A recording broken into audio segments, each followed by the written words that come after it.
those of you who are still with us and didn't run screaming when I started singing, welcome. It's your old pal Chuck, and we're back with another review. And maybe from that intro you can figure out what it is. But for those of you who can't, we are taking a look at from the McFarlane Music Maniacs line. This is Freddie Mercury. Probably many of you long-time viewers might know, I am a big Queen fan. And while I have the SH figure art figures, when I saw that McFarlane was doing one, I had to check it out. And it's kind of interesting. Now, for those of you who are not familiar, this is mid 80s Freddie in his outfit that he wore at Live Aid. Basically, when it comes to 80s Freddie, there are two looks: Live Aid and the Live at Wembley 86 with the yellow military jacket, leather jacket, and white pants. Which, by the way, SH Figure Arts did a figure of this and it did a figure of that. I actually haven't handled those much, which I haven't handled any SH Figure Arts. I have quite a few, because I heard they were actually very fragile. This was obviously a little bit cheaper. And well, spoilers. What you're basically seeing the figure do now is is probably the best pose you'll be able to get it in. I knew from the movie Maniacs that they were kind of limited in articulation, but when it comes to, if there was one lead singer who should probably have like ninja levels of articulation, it would be Freddie Mercury. So a little bit disappointed by that, but there's a little bit more to look at this figure. So, let's see what I got. I got hell of a lot. I got what it takes. You and me, but we got staying power. Wow, I don't know why that song popped in my head, but let's go to the white box and take a closer look.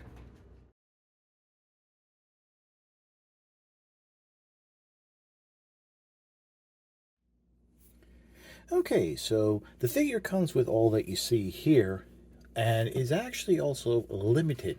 It is one of 14,400 pieces. So between you and I don't know how limited that is. There's also a collector's card that doubles as the certificate of authenticity signed by Todd McFarlane. Now, right off the bat, let me get to my biggest issue with this figure, and that has to do with the microphone. Longtime Queen fans will already know this, but way back in the day, before the recording of their first album, which they are celebrating the 50th anniversary of, during a performance, Freddie was going to move the microphone, and because of the weight of the stand, the microphone separated right here where you have the adjustable part. Not wanting to disturb the show or make it look like he screwed up, he went with it, and that half microphone became Freddie's signature. To not include it here, I understand toy production, cost cutting, what have you, yada yada, but to not include it, to not just pay for like the tooling where you could take the microphone and cut it in half. I mean, it would still be the wrong color, but still. Axl Rose, a big fan of Freddie Mercury, after his passing, started using a modified version of the half microphone. You could have used it for that. I just think it really takes away. And, again, I understand tooling, cost-cutting measures, what have you. Now, to remove the figure off the stand, it pegs on, like a G.I. Joe, and just the microphone pegs in on a ball joint, so it is articulated. There is a little bit of a hand grip by the shaft, which helps the figure hold it. If you go beyond that, it's very loose in the hand. If you go up a little higher, it sits a little lower. I mean, again, talking about gripping and stuff like that, Freddie would always hold the microphone more and the stand part, like with his fingers, like part the thumb around the shaft and a couple of the fingers around the microphone. If they would have used one of the hands from one of the like comic characters to like that was like a weapon holding hand, I think it would have worked. By the way, it is actually very difficult to get the microphone into the hand there, so we're going to leave it like this. But it's just a simple generic microphone, which really takes away from Freddie and what he did. In terms of articulation, like I said, I knew from the movie Maniacs that it's somewhat limited, but I didn't realize it was that bad. The head can rotate left to right. I want to say it's on a ball joint, but I have not been able to get any up and down movement except for the slightest wiggles, which is not noticeable at all. I don't know if it's frozen in place or what have you. I do have to point out I am impressed here. They did paint on some of the chest hair. I mean, Freddie was, let's not forget, he was Farouk Bulsura from Zanzibar, Persia. Uh, he was a hairy guy, so that is kind of cool. They do have the arm band he was wearing there. So moving down, you do have universal shoulders, which get the full 360. Of course, why would you move a human figure like that? There's a just 90-degree bend at the elbow with a swivel right there. The wrist swivel, but there's no like wrist articulation or anything. There is a waist cut and it swivels, but you know, you go too far, it starts to look very unnatural. Nice detail on the belt with the buckles. And then we come down to the jeans, which, you know, for the Bohemian Rhapsody movie, they actually had a deal with Wrangler to do a signature line of jeans.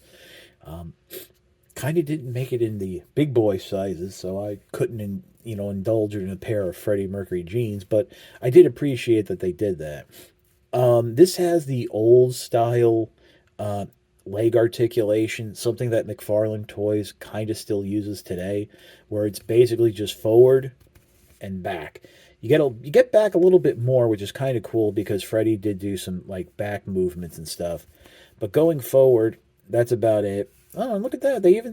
I gotta admit, they got the pocket molded in and the back pocket. So moving down, single joint at the knee, rotation at the knee, and basically everything is fused as the ankle. But I think these are like Nikes, so they kind of got the design there. Like I said, unfortunately, you're not getting the posing that you would want. I mean, this is like I said at the beginning. If there was one musician who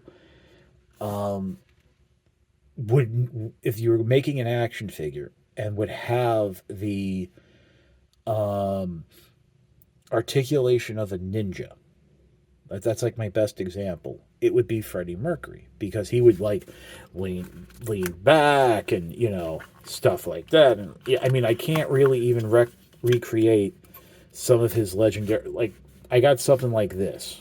That's basically the closest I can do to some of his iconic posing and what have you. So I mean, if the ankle could move, that would be great to get it like in that position. But I guess for most people who are going to buy these are going to be very static, almost statue. That's the term, statue action figure type of thing. The build quality feels good. The plastic feels good. I do have like a NECA Freddie Mercury in the '86 style in this size, and surprisingly, I had it posed on a table for a while, and when I had to move it to put it away for a bit, the arm popped off.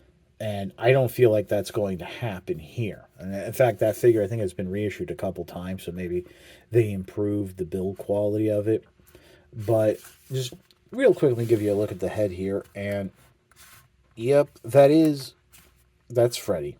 That's mid '80s Freddie, growing the mustache, cutting the hair. That was the style he was going for. I think for most people, just because the 80s is when Queen became the biggest band in the world, except the United States, this is the iconic look because that's how most people remember him. Even though they had plenty of hits and success in the 1970s when he was clean shaven, with longer hair and running around in unitards. You know, I actually once went as Freddie Mercury for Christmas one year, and I was wearing the unitard. You ever been tackled by a SWAT team? Yeah, it's not fun. Judge was quite clear I was never allowed to do that ever again. So, yep. Really, there's not much more to say about the figures, so I guess we'll just pause and come back with my final thoughts. One little funny tidbit. Unlike the other members of Queen, when would record like a concert film or something like that they knew was going to be televised, whereas the other three members would always put their focus on the live audience and connecting with them, Freddie understood that there were people at home watching. So, especially in the film that is now known as Queen Rocks Montreal, but was originally released as We Will Rock You, you can catch him giving little winks and nods to the camera, and sometimes even when he's at the piano singing directly to the camera. That was just his little way of like connecting with the audience at home and bringing them in to the experience and the adventure. Um, now, for a lot of you, you're going to pass on this because for one reason or another, your tastes in music stink and you're not a Queen fan. I'm going to get grief for that. Or, you know, figures of musicians just don't grab you. Obviously, this is not going to be something that will sit alongside your main McFarlane toys, DC, Call of Duty, uh, Warhammer figures, or your Marvel Legends or G.I. Joe Classified or the Black Series, what have you. Um, Even though it's kind of funny, I think there was a version of Bohemian Rhapsody called Star Wars Rhapsody. That was kind of fun. And so yeah, but I mean, this is a standalone. This is really for like if you're a fan of Freddie Mercury, definitely you want to pick this up. Now, this has actually been out at retail for a while. I was supposed to get this earlier, like middle of October, but then it got pushed back to the beginning of November, and then it got pushed back a few more weeks, which was kind of weird because it was already starting to show up. But it's still available there. I kind of have the feeling that this might go on some sort of sale during Black Friday and the holiday season. So if you want to hold off, I think it really just came out to be like a little over $20 or so with tax. I mean, because of the limited articulation, obviously it's a little bit cheaper to produce.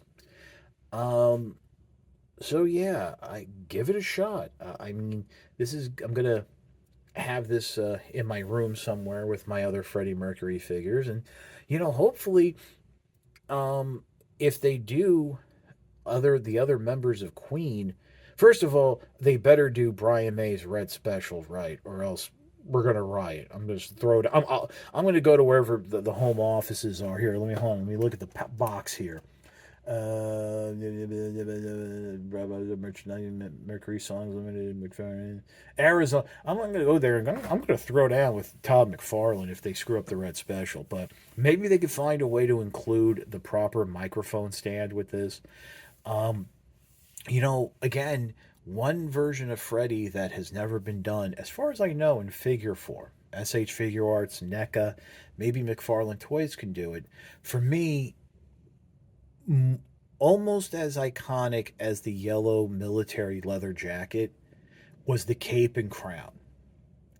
To have him like, and again, it can even be like a very limited articulation figure, but have him with the crown and the cape on, being able to hold his arm up, maybe on a stand that can play God Save the Queen.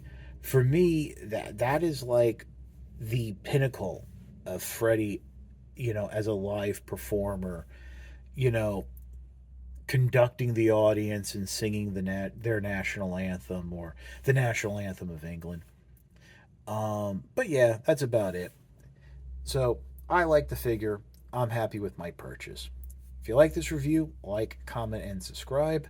I know this is probably going to get a lot more views than my last video, so I appreciate that.